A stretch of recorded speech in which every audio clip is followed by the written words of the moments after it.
How to learn words. Alex felt a familiar pang of frustration.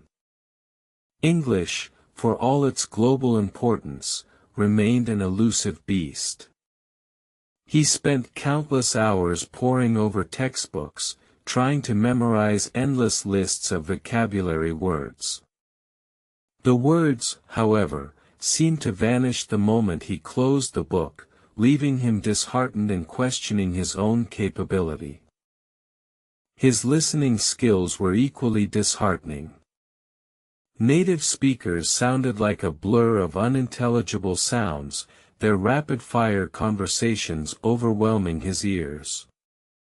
Podcasts and movies, recommended by friends, only intensified his despair. He often wondered if his brain simply wasn't wired for language acquisition, feeling stuck in a linguistic limbo. The usual advice echoed, just immerse yourself. But how, when every sentence felt like a riddle wrapped in an enigma?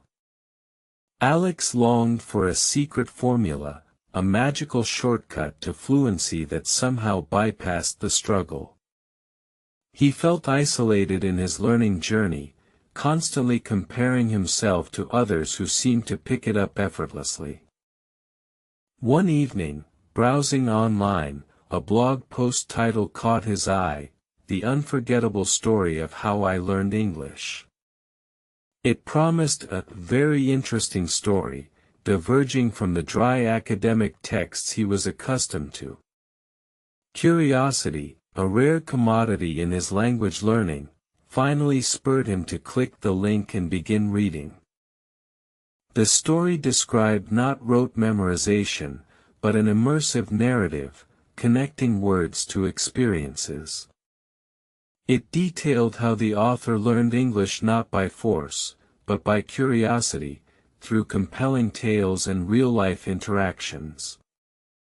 Alex felt a flicker of hope, a novel approach he hadn't genuinely considered before. This felt different. The core idea was to make learning words an adventure, not a chore. Instead of isolated terms, the story suggested associating new vocabulary with vivid imagery or personal anecdotes. This method, it claimed, significantly improved retention, transforming dull lists into memorable mental pictures, making the process engaging. Alex decided to try. He started weaving mini-stories around new words. For ephemeral, he imagined a fleeting butterfly, its vibrant wings disappearing into the twilight. For ubiquitous, he pictured smartphones everywhere. This playful approach made the words stick, turning the daunting task into a surprisingly enjoyable creative exercise. He also discovered the power of context. Instead of just learning run, he paid attention to run a business, run out of time, run into trouble. Understanding phrases and collocations unlocked deeper meaning. This method revealed the dynamic nature of English, moving beyond single-word definitions into practical usage. Flashcards became interactive. He didn't just write definitions, he wrote short sentences demonstrating usage. On the back, he'd sketch a quick doodle representing the word's essence. This multisensory engagement helped solidify connections, making retrieval faster and more intuitive, transforming a tedious chore into a creative pursuit. The blog post also emphasized the importance of sound. It argued that true word mastery involved not just recognition but also correct pronunciation and listening comprehension. Learning words wasn't merely about seeing them on a page, it was about hearing them, speaking them, and feeling their rhythm in conversations. This led him to rethink how to improve your listening skills. The advice wasn't about understanding every single word immediately. Instead, it was about grasping the main idea, identifying keywords, and recognizing common speech patterns and intonation. This shift in perspective reduced his anxiety significantly. He began with simpler materials, children's stories, slow news broadcasts, and dedicated English learning podcasts. The goal wasn't perfection but gradual exposure. He repeated short phrases he heard, trying to mimic the rhythm and pronunciation. This active engagement was a stark contrast to his previous passive listening. The blog suggested shadowing, repeating what a native speaker says almost simultaneously. Alex felt silly at first, mumbling to himself, but he soon noticed an improvement in his own pronunciation and ability to catch spoken words. This practice trained his ear and mouth simultaneously, building crucial neural connections. Movies and TV shows, previously sources of frustration, became tools for improvement. He started with English subtitles, then moved to English subtitles, and finally, no subtitles. Repeated viewings of favorite scenes helped him internalize dialogue and natural conversational flow, making entertainment a powerful learning aid. Music also played a vital role. He downloaded lyrics, listened intently, and sang along, even if off-key. The rhythm and melody helped him remember phrases and idioms. Understanding the story within a song, often rich in everyday language, made vocabulary acquisition enjoyable and natural, merging learning with leisure. As he progressed, Alex started paying closer attention to how people speak English in real-life contexts. He observed their body language, their pauses, their emphasis on certain words. He realized that communication was much more than just grammar and vocabulary, it involved cultural nuances and subtle expressions. He watched interviews, documentaries, and YouTube vlogs, not just for content, but for observation. How did they structure their thoughts? What common filler words did they use? This anthropological approach to language learning provided insights into authentic communication, moving beyond textbook examples into genuine interactions.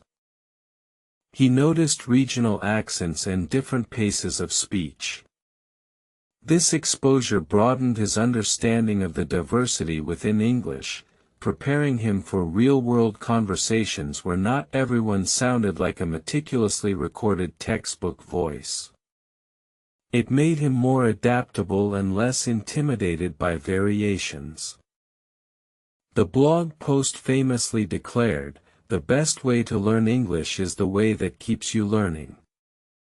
It wasn't about one magic bullet, but consistent, varied engagement.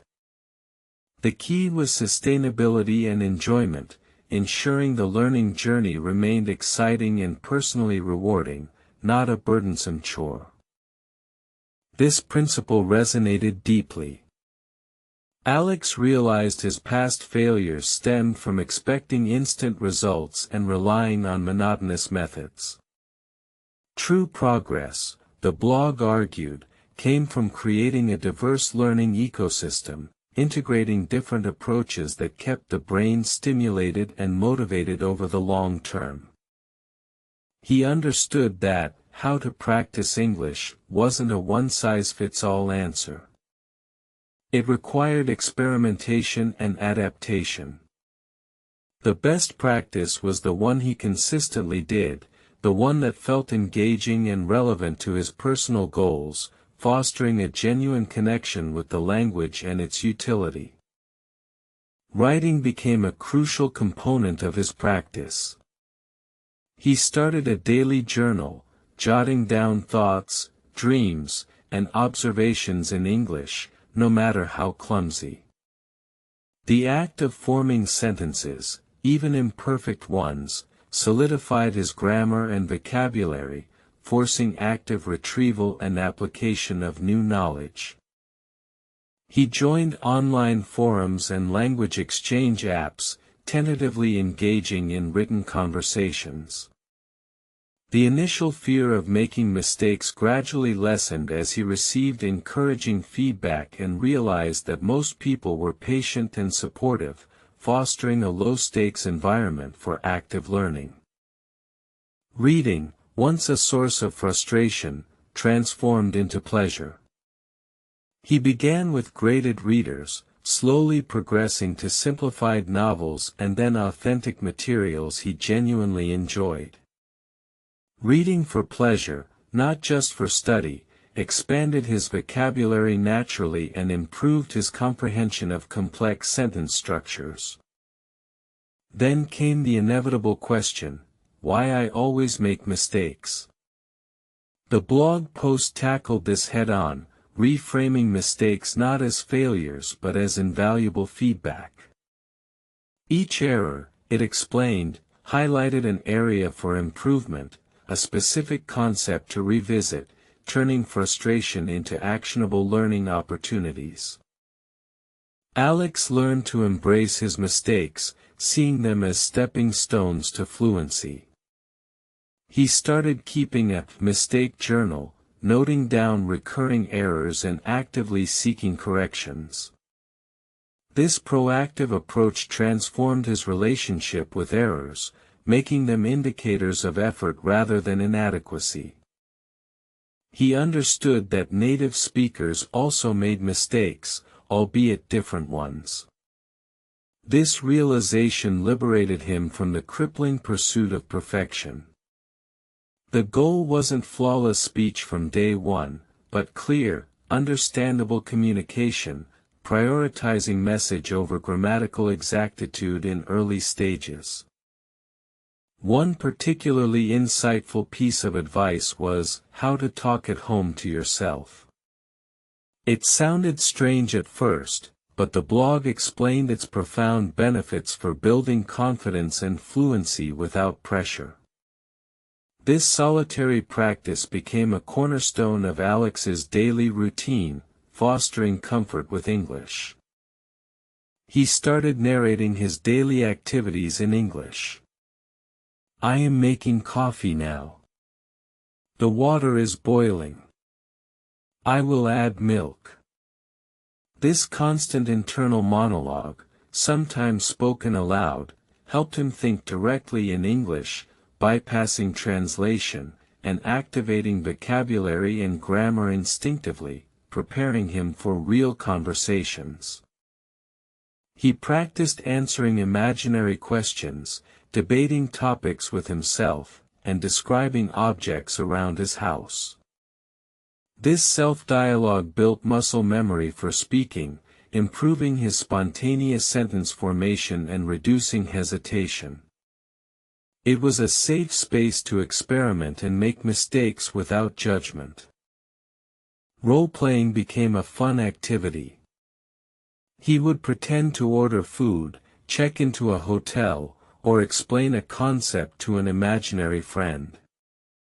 This simulation trained his brain for specific scenarios, equipping him with relevant vocabulary and phrases before encountering them in real-life interactions.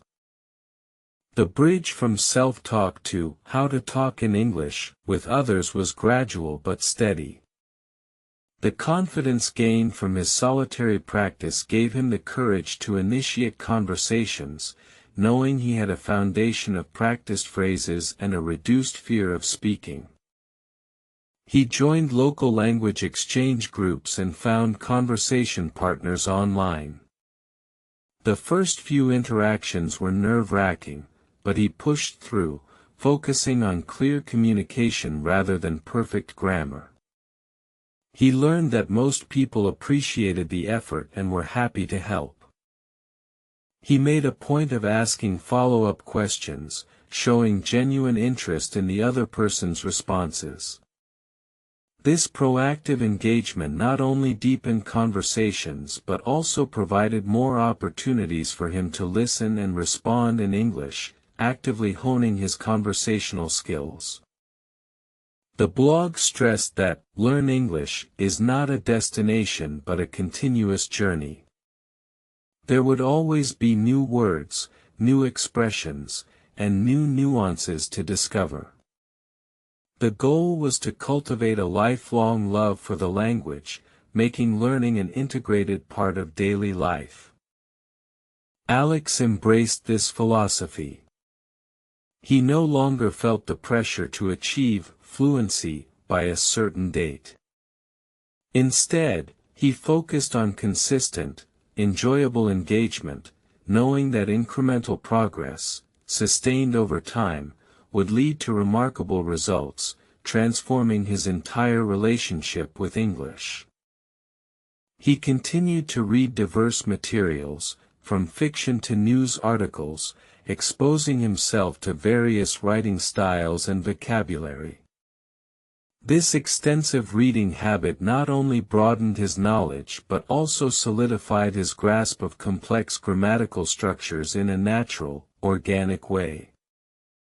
Listening to podcasts and audiobooks during his commute became a ritual. He challenged himself with more advanced content, gradually weaning himself off transcripts. This constant auditory input kept his ears finely tuned to the rhythms and intonations of spoken English, improving his comprehension. His vocabulary expanded almost effortlessly through this immersion. When he encountered an unfamiliar word, he'd first try to infer its meaning from context. If still unsure, he'd quickly look it up, immediately applying it in a sentence or two to ensure it truly stuck in his memory. Speaking opportunities, once dreaded, were now sought after. He volunteered to lead discussions, presented ideas at work in English, and even offered to help international colleagues. Each conversation, regardless of its perfection, was a victory, building both skill and confidence. He discovered that the more he used English, the more natural it became.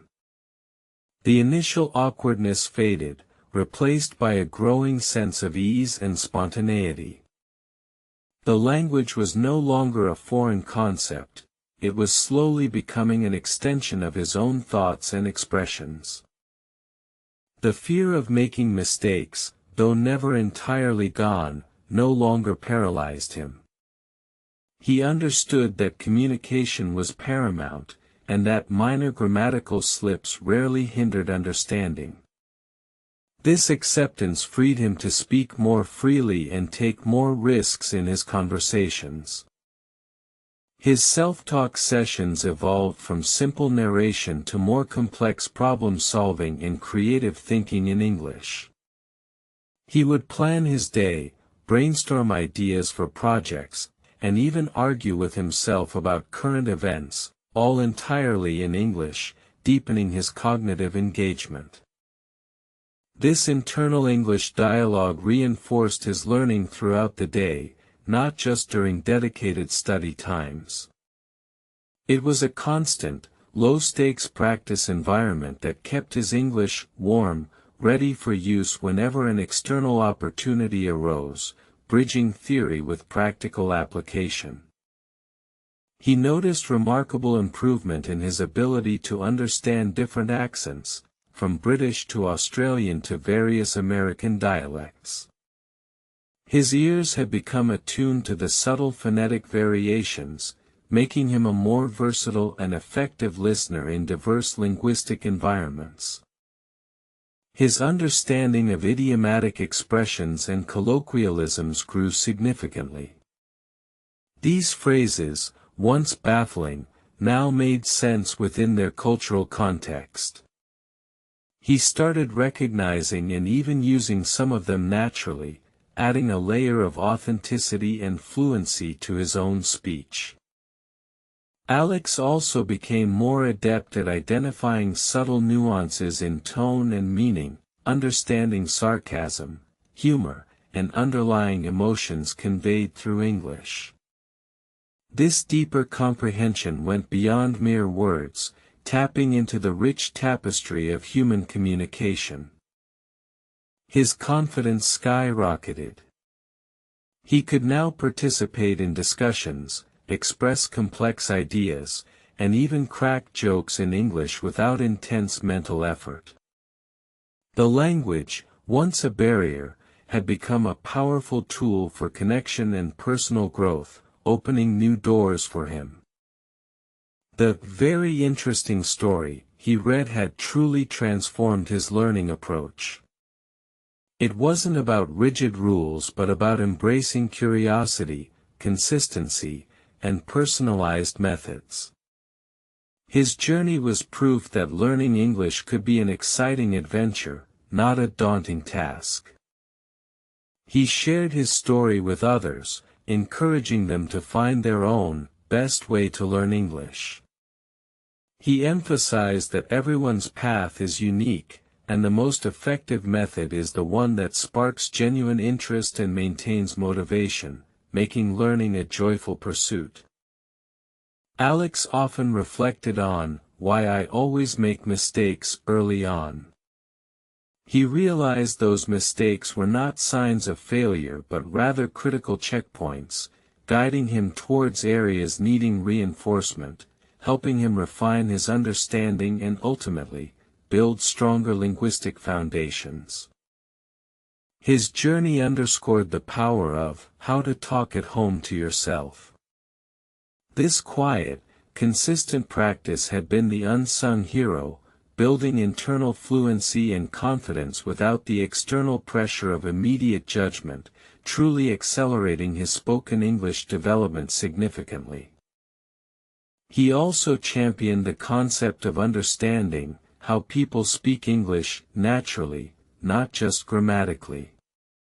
Observing real conversations, including pauses, intonation, and common phrases, provided invaluable insight into authentic communication, making his own speech more natural.